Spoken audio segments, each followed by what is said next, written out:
What's going on, YouTubers? It's the Natural Born Thriller.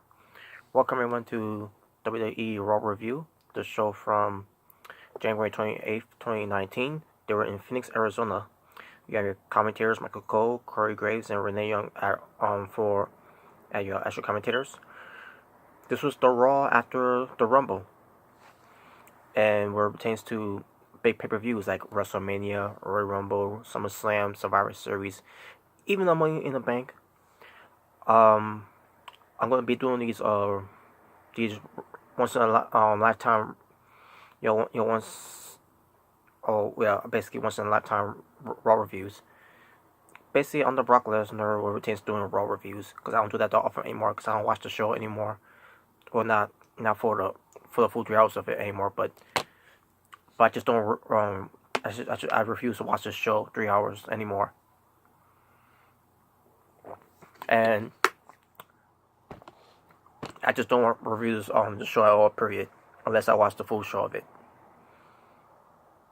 But with that being said, let's run through what happened on Raw. This won't take long, so here we go. So the opening of Monday Night Raw, I didn't get to watch it, and I didn't do it on purpose. It was just I was in the middle watching Shameless, the TV show that was actually on a Sunday, and I decided to watch the episode that I missed from that Sunday. But the opening match, there was no opening match actually. There was actually an opening promo. Even though WWE, said, new and fresh, after me coming back to watching Monday Night Raw, which probably is, I still watch some highlights of Raw on YouTube, basically, not from WWE's channel, but from someone else's channel. But to see the format has not changed. New and fresh, yeah, whatever.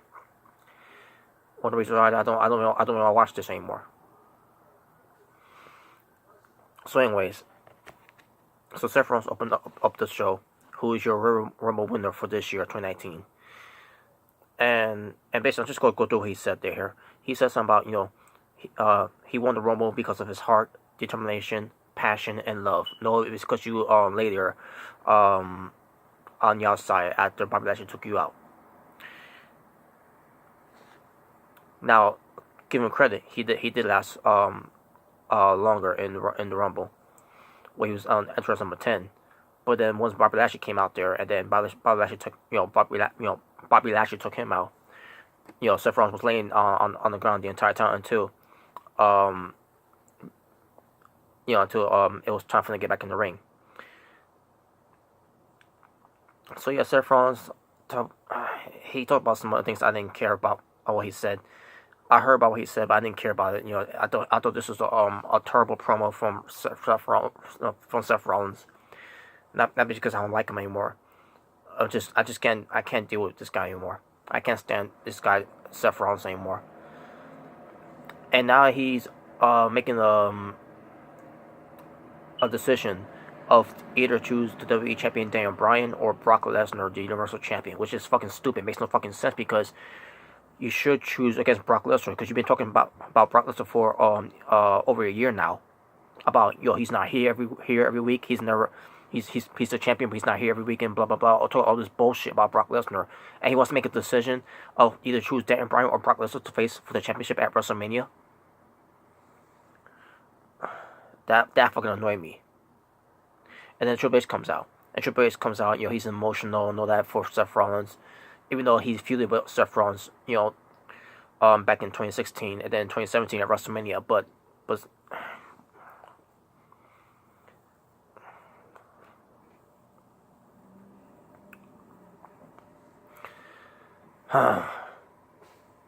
so then Dean Ambrose came out there. Dean Ambrose came out. He wants a shot against Triple H and whatever. Basically, I don't care about this. I don't care, folks. To me, I don't give a fuck about this at this point. I'm just gonna go through it.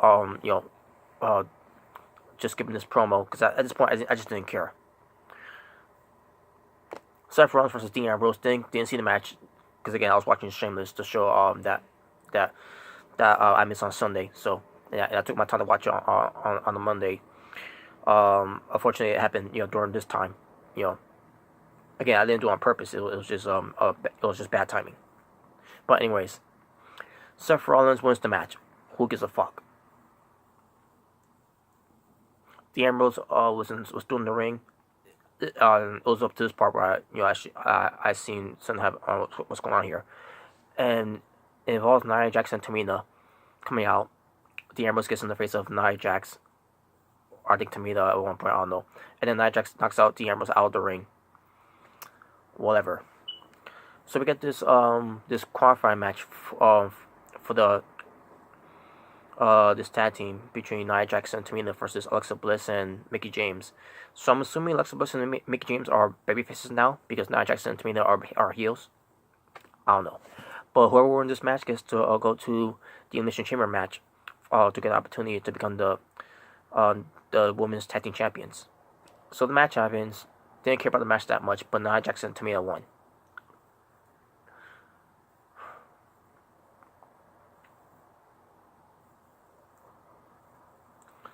Baron Corbin versus Kurt Angle.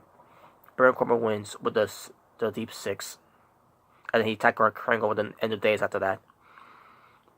Yeah, Kurt Angle, Olympic gold medalist, is losing to a boring ass motherfucker and not Roman Reigns. He's not there yet. Who knows when he's coming back? But I'm talking about who's worse than Roman Reigns. Baron Corbin.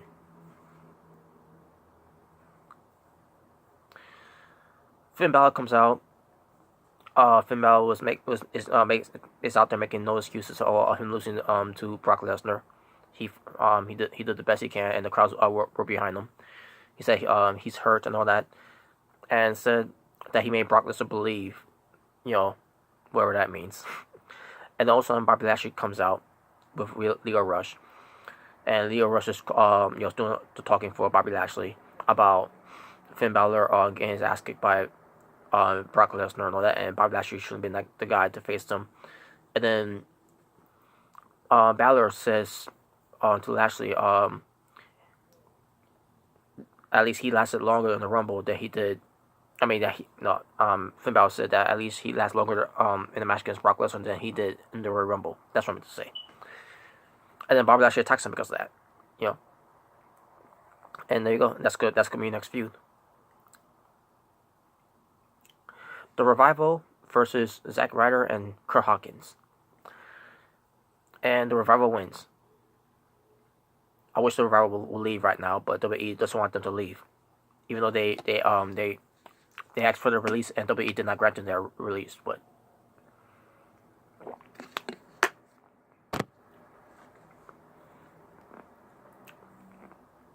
Dan Bryan was there with Roland. Eric Rowan, but he's just going by Roland. But anyways, Daniel Bryan was out there, because he had to be there to see that Seth Rollins got to make his decision to face either the WWE champion Daniel Bryan or the Universal champion Brock Lesnar at WrestleMania. So then Daniel Bryan cuts a promo saying that Seth Rollins hoped that he picked someone because he to teach him a lesson about celebrating air pollution, which is why he. The theme song that he got burned it down. And I thought it was funny though the way he said it. But anyways, so then we get to Elias. He was doing his go to his concert, and basically he says something about these fans that cheer for him and supporting him, and then also he turns it around by crapping on them. So I guess now he's a heel again. Wow, what a way to not to do anything with Elias, as a baby face, And why did they do this? Well, because they decided to have Jeff Jarrett to come out to confront him again. And basically Jeff Jarrett said to him, "Listen up, you slap nut." So yeah, a guy in Jeff Jarrett who no one gave a fuck about in the 90s, who never drew a fucking dime, he ends up getting cheer in 2019. Meanwhile, Elias, who has drawn a dime, where fans do care about Elias, we're gonna have him be a heel. But Jeff Jarrett, what the fuck is going on? And to make it even worse, the Road Dogg Jesse James comes out doing his bullshit, and then saying if you don't like if you ain't done with that, I got tours for you. Suck it. Well, here's my tours to Road Dogg. Fuck you.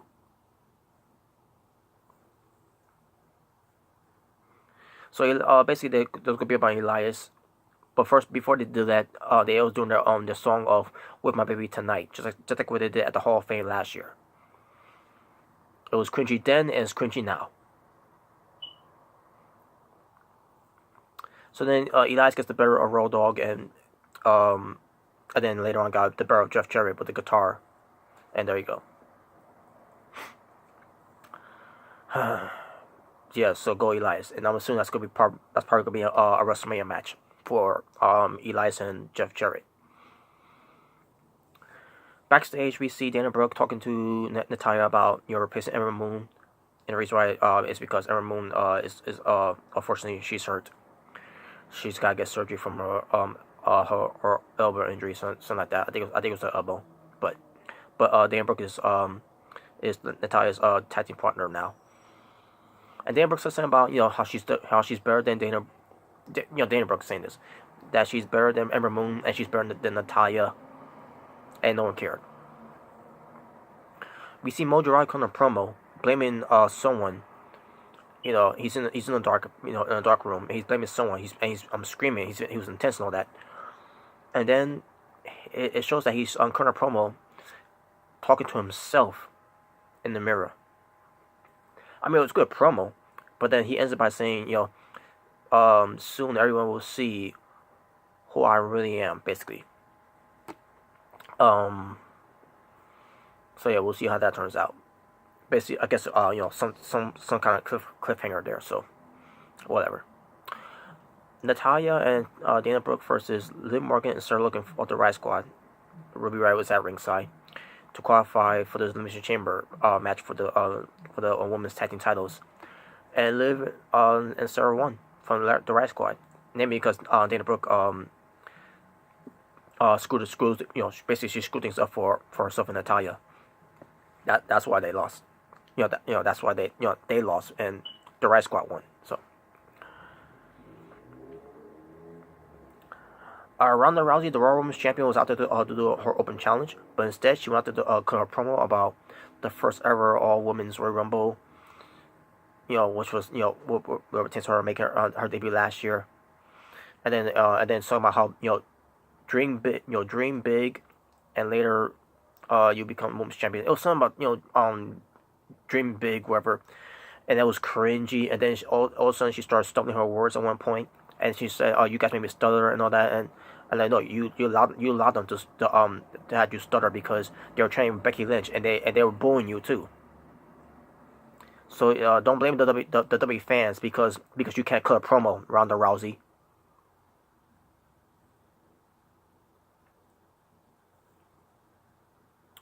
So also Bayley comes out to save the day, and basically in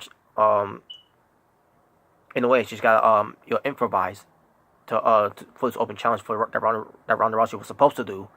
So in a way Bayley kind of saved it. So we get this Raw Women's Championship match between Ronda Rousey defending against Bayley. Match itself I thought was decent, but I knew who wasn't going to win. Obviously Bayley wasn't going to win. Ronda Rousey ends up winning, and the crowd booed because of that. And I see myself, what do you people want? Do you want Becky Lynch versus Ronda Rousey at WrestleMania, or do you want Bayley and Becky Lynch at WrestleMania? You can't have whatever. After the match, Bayley was picked up by Ronda Rousey. She extended her hand for pick up Bayley and all that. Bayley and they shook hands, and all of a sudden Becky Lynch comes out. She's limping, because she's still on the knee injury that she had from the night after Royal Rumble. Something that Ronda Rousey didn't do the night after Survivor Series. So Becky Lynch comes out, the whole man thing, whatever. But she comes out and calls Ronda Rousey Ronnie. I thought it was funny. But it basically says to her that about she won the Women's Rumble, Royal Rumble, and she said, unlike Seth Rollins, good. I'm glad she pointed that out too. Unlike Seth Rollins, she's not gonna take too long to choose who she's gonna face. And she said, I choose you, Ronnie. There you go. Becky Lynch, 10 times better than Seth Rollins.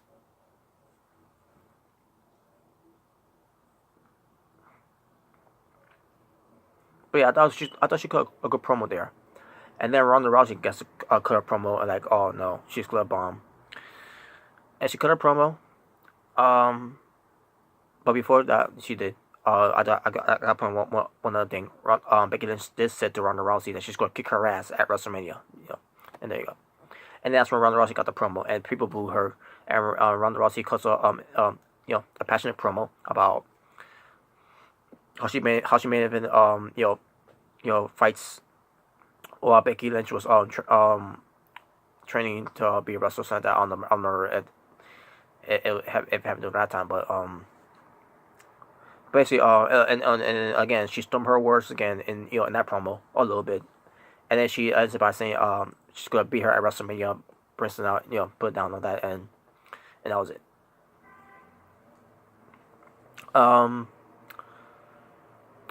Braun Strowman was congratulating Seth Rollins, and it was to say Braun Strowman versus Drew McIntyre. Match didn't last that long. But Braun Strowman was dominating the match. Unlike Drew McIntyre is not gonna getting. Well, he got some offense, but Braun Strowman was basically was over Drew McIntyre in this match, and then also Baron Corbin comes out. Of course, a DQ, so Braun Strowman wins, and Braun Strowman comes out. And then Braun Strowman goes beat up on Corbin and McIntyre, only for McIntyre to give him the Claymore kick, and they was gonna beat up, and they're beating up on Strowman, and then they put on the steel steps of basically they'll choke slam Strowman on the steel steps, Corbin and McIntyre. So I guess they're teamed up again. I guess I don't know, whatever. It was announced that Sasha Banks and Bayley will face Alicia Fox and Nikki Cross. So yeah, Alicia Fox, who's crazy, crazy like a fox.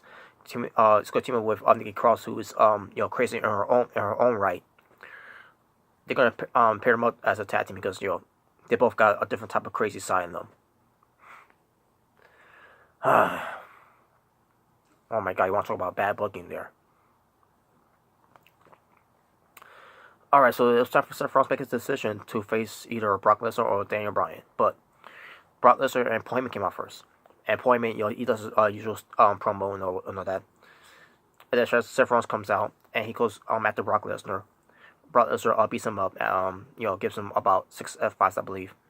And that's how the show ends, with Brock Lesnar beating up on Seth Rollins.